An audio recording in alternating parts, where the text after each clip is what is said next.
നിലമ്പൂർ തൃക്കൈക്കുത്തിൽ നിർത്തിയിട്ടിരുന്ന കാറിന് തീപിടിച്ചു. കഴിഞ്ഞ ദിവസം രാത്രി 7:45 റോഡരികിൽ നിർത്തിയിട്ടിരുന്ന കാറിനാണ് തീപിടിച്ചത്. ഷോർട്ട് സർക്യൂട്ടാണ് അപകട കാരണമെന്നാണ് സൂചന.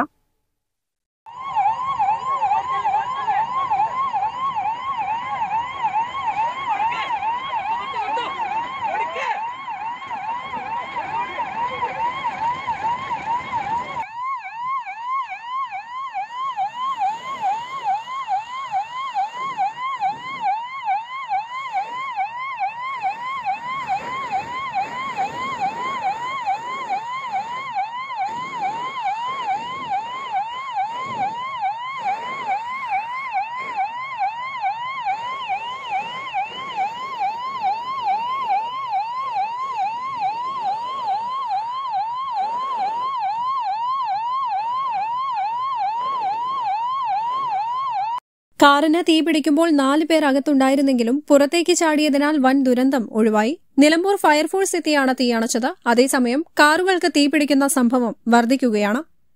News bureau, Nilambur. എന്റെ ഡ്രസ് പർച്ചേസിംഗിന് ഒരേ ഒരു ചോയ്സേ ഉള്ളൂ, നമ്മുടെ സ്വന്തം Laiba wedding centre. Laiba wedding centre, Pookkottumpadam, Wandoor, Karuvarakundu.